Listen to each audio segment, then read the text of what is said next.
A big hello to all of you out there watching. I'm Keir Simmons here in London with a very special edition of PopStart Plus. We're talking about one thing today, the premiere of The Crown. The highly anticipated Season 5 debuts today, and I'm so excited to bring you a half hour filled with everything you need to know about the popular series. We'll have some of my favourite interviews, plus we'll dive into some Crown nostalgia as we revisit the previous seasons. But first up, my visit with the newest cast.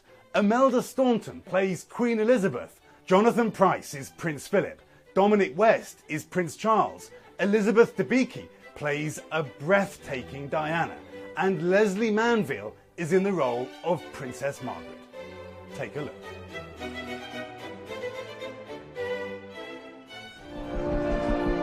Her Majesty the Queen. A window into the private lives of the world's most public family, opening once again this morning. You remain loyal to this family. You've been silent. As the fifth and penultimate season of The Crown premiered in London overnight. What the hell is she doing? And before the new royal cast hit the red carpet, we got to meet them. Your Royal Highnesses. Thank you. That's good. Dominic West plays Prince Charles. Oh, please, just keep going. I can't. Barely needs any. This is good. Yes. I wouldn't mind, but he doesn't do that in the film. No. In light of the events of the last 12 months, perhaps I have more to reflect on than most. Season 5 portrays a rocky time for the royals, the 1990s, spotlighting the breakdown of Charles and Diana's marriage. How did it come to this? The Prince and Princess of Wales are separating. In 1992, Her Majesty herself describing it all in Latin as a horrible year. It has turned out to be an annus horribilis. Playing some of the most famous people in the world is high pressure, no more so than for Elizabeth Debicki, who is portraying Princess Diana.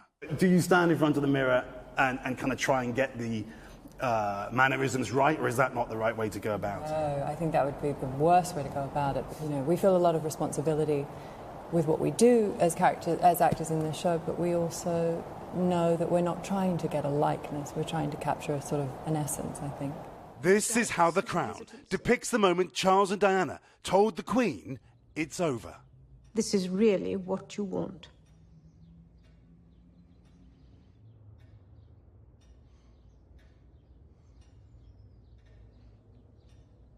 I heard you all saying that you haven't actually seen a lot of the episodes. We haven't seen the whole Some of it, series. but not Seen a all of few. it. So I have... How does it end? Jonathan Pryce plays Prince Philip as he berates his son Charles. They're saying we've pressed the self-destruct button. The Queen, Imelda Staunton, looking on in silence. Oh, it's so good. Is that the first time you've seen that? Yeah, I've seen that. Yeah. These are tumultuous times within the family, and that's very, riches for us to play. These are the difficult years. These have been difficult months for Netflix, openly criticised for blurring lines between fact and fiction, including by people close to King Charles and Queen Camilla, like acclaimed British actress Dame Judi Dench. I think that the public are well aware that it's a drama, it's not a documentary. Some of the criticism has come from people who are friends of Charles and Camilla. Yeah, but they also, those particular criticisms came from not having seen a second of film of this series. So why do you think they're speaking out like that when they haven't seen because, I mean, the assumption is that their friend, the Prince Charles, would be damaged in some way. But all we're presenting in The Crown is what happened. And it's obviously happened. I mean, it's all been hypersensitive since the Queen's death. Of course it has. And everyone's been affected, including us. When the Queen died, we were filming. That's why I think people are hypersensitive at the moment. I think if this had come out 2 years ago, I don't think there would be all of these comments. You're at a gala, a royal gala, and there you come face to face with the King, or maybe the Queen as well. What do you say first? I think the rule is Lovely they to speak meet first you. anyway. No, they speak first, that's right. Makes You it just easy. bow. Makes it easier. Just bow. Season 5 reimagines intimate and scandalous details from the adulterous affair between Prince Charles and Camilla. But there are certain things that are unavoidable, that are such big events that they are, and they're so big in people's imagination and memory that not to tackle them would people, I think, would feel cheated. Without son and... Leslie Manville plays the Queen's sister, Margaret. I denied you as queen, not as your sister. The conditions are irrelevant. The prohibition is... Still tormented by her royal gilded cage.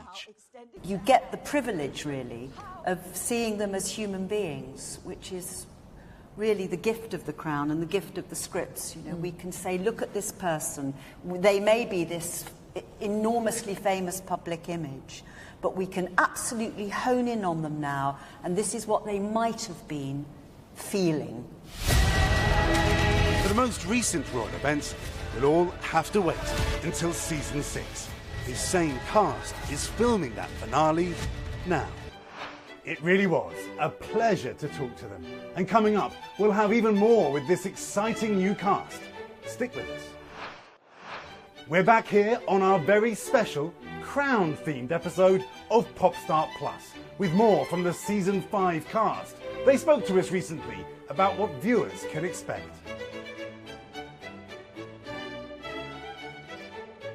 Viewers of The Crown can expect in Season 5, it's the 1990s and the monarchy was going through a difficult time. Various members of the royal family were finding it difficult. They're all a bit older, inevitably, and yet they're coming up against it in terms of the way they're affected by some of their private lives and personal decisions. You, as future king, have a duty. People will never understand how it's really been for me. I never stood a chance. Well, I think the season 5, what people will take from the so-called behind the scenes is that these are all events that happened in the early 90s that the world knows about, and certainly British society knows about. And part of the fascination of The Crown is that they do go behind the closed doors and provide some kind of understanding of the royals and how they dealt with these issues, either practically or emotionally. And that's the only reason The Crown exists, is to show you behind the doors. I think empathy is very much in this series and has been from the very first season that they did. That's the point of a drama. If you're showing characters, whether they're real or not, surely you're inviting the audience to look at it with kind eyes, or at least try to understand the dilemmas of these characters. And I think Peter Morgan's writing allows that to happen. For years, I've called for a monarchy that reflects the world outside. I don't think it's my behaviour that's threatening its survival. What is love, or how does love exist in a system like the royal family? I think love is in any family and should be in every family. And I think that when you think of the royal family, it's kind of... Sometimes you can sort of think they're somehow different and separate and almost like a different breed of person. But they're not. You know, they're human beings with hearts and feelings and broken hearts and regrets and pain and grief. They are exactly the same as you and I.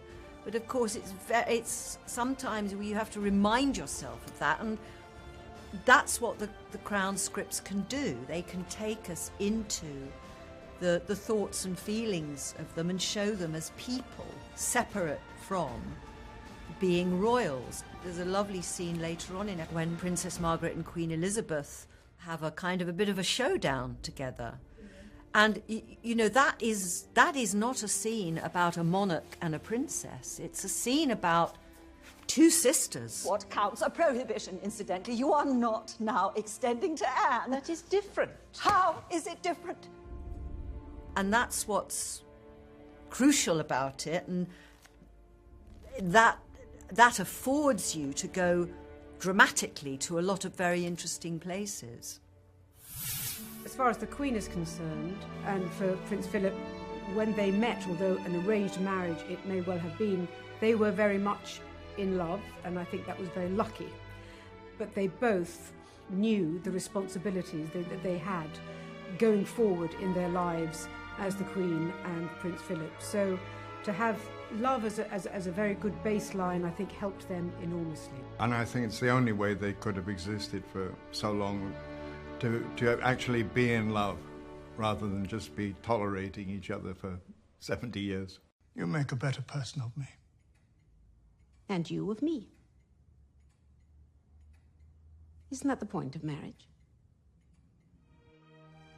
You know, through these difficult times which we're seeing in season 5, for many people, all our lives have difficult periods. These are highlighted because in England, you know, the Queen and Prince Philip and the royal family have been in our lives, our whole lives.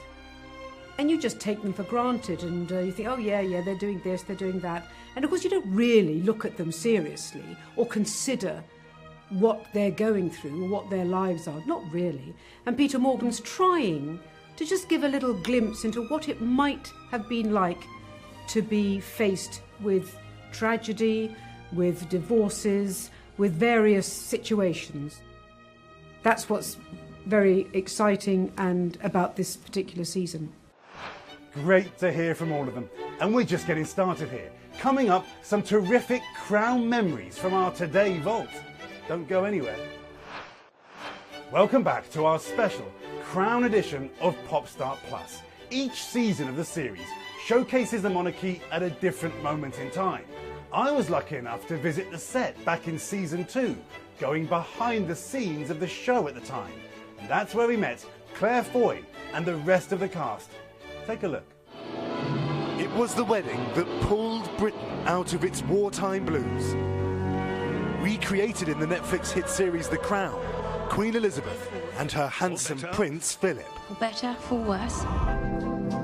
And there's more for Crown fans in season 2. What is it that you'd have me change? Everything. Filmed in this stately home in the British countryside. Wow, look at this. We caught up with the cast, who was shooting the royal couple's 10th wedding anniversary dinner. Just hanging out at a banquet with the Queen. A family affair with a conspicuous late arrival by the Queen's rebellious younger sister, Margaret. A woman for the modern age, free to live. She was a Princess Diana before Princess Diana. Yeah, in many ways, the same kinds of struggles. Yeah. She is royal, but doesn't get to be the boss. Yeah, but she hates. Because she's naturally, you know... She's naturally the boss. She's naturally the boss. She's a boss. Britain has changed beyond recognition. Setting the tone for the next decade of the Queen's life. Yet the monarchy continues its pre-war routines as though nothing has happened. When the empire crumbles. When her sister Margaret gets into the spirit of the 60s. And her marriage comes under serious strain. And that we find ourselves in a prison. The story of the second season is partly the story of her working her way through difficulty into a happier time again with her marriage. There is no possibility of my forgiving you. On set, Claire Foy and Matt Smith are the best of friends. They'll be replaced in season 3 as the characters they are portraying age. But for now... Your Majesty. Hello. Your Royal Highness. Hello. Is that the right way to address you? Yeah, is that correct? Or Phil. You develop little phrases like, oh, and right, to kind of stop conversations and... I see is a good one. I see. Ah. Yeah. There we are. And there she is, the Queen. And some unexpected challenges for Matt Smith, who plays Prince Philip, the Duke of Edinburgh.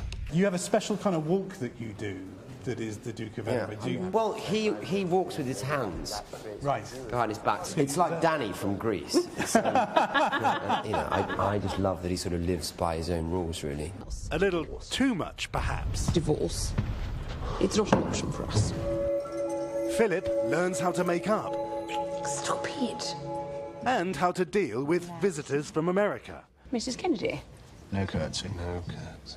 Who haven't read the protocol notes. Good evening, Your Royal Majesty. Oh. I feel like that went wrong in about 10,000 different ways. I've seen worse, but I'm not sure when. Do you think the royals are watching? We have no idea, but we love to imagine the Queen with her slippers, with her feet up, you know, with some fish and chips. Just going, I don't believe that Margaret never spoke like that, never did that. Oh, yes, she did. I think they need you back on set. Do they? Yeah. And we come for tea. Princess Margaret invites you for tea. Yeah. I mean, how good is that? Why not? That was so fun to be part of. Next, let's revisit Season 3. Olivia Colman, Helena Bonham Carter and Tobias Menzies spoke to Joe Fryer in 2019 about taking on their royal roles. A new cast has been coronated. A great many changes. Queen Elizabeth is now played by Olivia Colman instead of Emmy winner Claire Foy. Tobias Menzies tackles Prince Philip, following in Matt Smith's footsteps. And Princess Margaret is portrayed by Helena Bonham Carter, replacing Vanessa Kirby. Here we have this immensely popular show that everyone seems to love. Up till now. And you guys get parachuted in. What could possibly go wrong? Before filming Season 3, the newcomers met with behind-the-scenes folks who worked on the first 2 seasons, including creator Peter Morgan. And he just said, well, you lot used to always be so pretty. Now we've got to you. We've been employed because we're older and battered on the inside. They're no strangers to royalty. This year, Colman won an Oscar for playing an 18th century queen, Queen Anne, in The Favourite. Now, she's Elizabeth. It's been a harder job to do than Queen Anne, mainly because I am quite emotional and... no one knows what Queen Anne was like, anyway. Sorry. Exactly. No, you're quite right, which is great. The Queen, obviously, everyone is a critic. Everyone knows what she looks like. Everyone's heard her. Everyone has seen her walking. This show is a drama, but she is essentially a no-drama queen. Apparently, but behind closed doors, apparently, she's an absolute hoot. She's a great mimic. She's a real laugh, isn't she? How much did you study the actual person to try and, imitate it, or did you want to add your own flair to it? I mean, it's a big part of taking on these roles is obviously, there's so much footage of them, they're so famous and well known. You want obviously to get close to it, but you also don't want it to be like an act of mimicry, because I think that would be kind of irritating to watch for 10 hours probably. Should I sigh and moan dramatically? One does like to fit in. You had this unusual situation where there was actors who played these roles before you. Yeah, and got awards for them too. Yeah. Do you study them at all and how they tackled these roles, or do you say, no, let's move on? Well, I was a huge fan of the show, and so I was sort of trying to go, what would Claire do? Yeah, I definitely nicked some ideas from that, for sure. Helena Bonham Carter actually played the mother of Princess Margaret in the King's Speech, preparing her to portray the socialite sister. And then I did meet her in real life once, and she did say, you are getting better at acting, aren't you? And I think it's hilarious because it's in her interest that I got better, isn't it? You got the last laugh. The new season covers real-life events that happened between 1964 and 77, a deadly mining tragedy, Princess Margaret's tour of the U.S., including a visit with President Johnson, Prince Philip's appearance on Meet the Press, and we see a young Prince Charles when he first dates Camilla. All of the stories get maybe a bit weightier. It's history that's dramatized. Still, it's a bit awkward when they see real-life royals. You met Prince William recently, right? Last year. Yeah. Yes. And he knew you were doing this. Yes, so he, politely going, Anne, what are you doing? Oh, no, I know what you're doing. I went, sorry. Do you watch it? He went, no. OK. And while the show was about the crown, both actresses admit their focus is sometimes what's on their feet. Walking in high heels without any kind of... It's quite hard to keep a shoe on, I find, and stockings. Once you know that Helly is not very good with high heels, you've now got to re-watch it all and watch her going, what? It's like Bambi on ice. Well, she's not much better. I am marginally better. Yeah. Coming up next, we'll give you a refresher on Season 4's Diana and Charles. Welcome back to our Royal PopStart Plus, all about The Crown. In 2020, As season 4 was about to be released, the third hour caught up with Josh O'Connor, who played Prince Charles, and Emma Corrin, who played Princess Diana. I see you're going to bring a deep and lasting joy to the nation. And if I may say, you both look very much in love. Oh, yes, absolutely. Whatever in love means. Oh, it's so good. I wonder what it feels like to have the whole world watching, waiting for your roles to come out. Josh and Emma join us now. Good morning to you, or good afternoon to you guys in London. First of all, congratulations. I mean that so sincerely. Everybody I know, everywhere, even literally have family in other countries. We're all waiting for this. We want to show our viewers this side-by-side photo. It is amazing. Emma, can you see this? We're going to put this up. Is it true that at first you were just brought in as a stand-in to read lines with Josh? I mean, this is amazing. Yeah, that's true. I was asked to come in and help read opposite the girls auditioning for Camilla.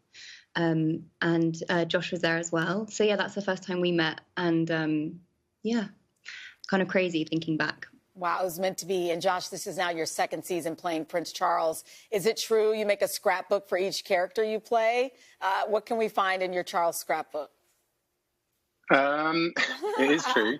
My Charles one was slightly trickier because normally there seems to be a kind of a world which I feel closer to or understand a bit better. I think it's quite hard.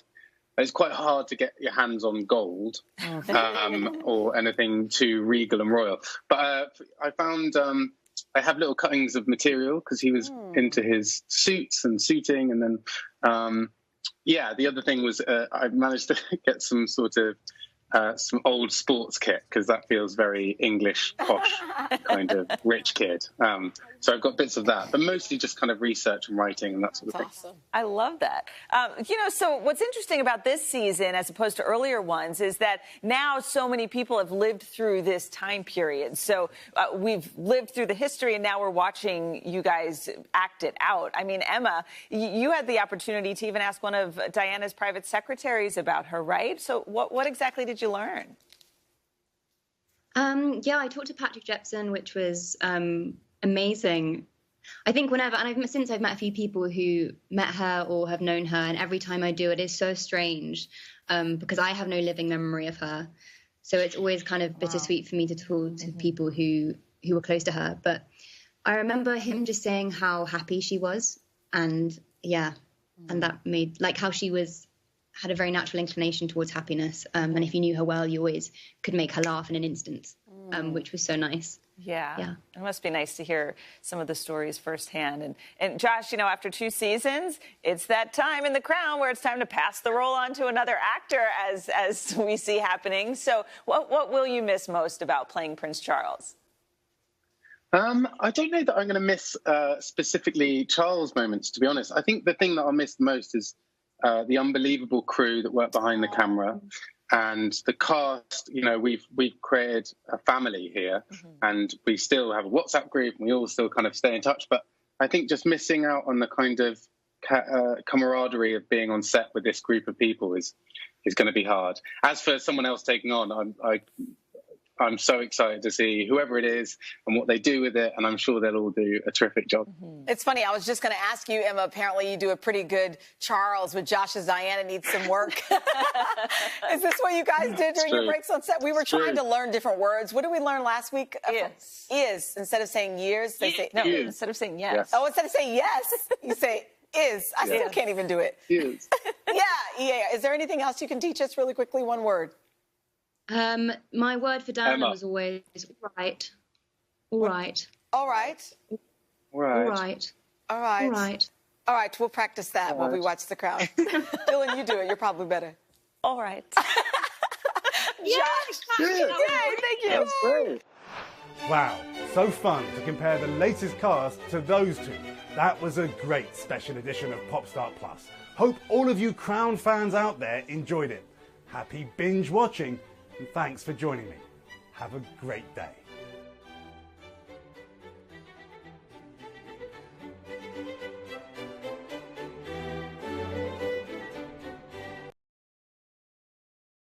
Hey, thanks for watching our YouTube channel. Find your favorite recipes, celebrity interviews, uplifting stories, shop our favorite deals, and so much more with the Today app. Download it now.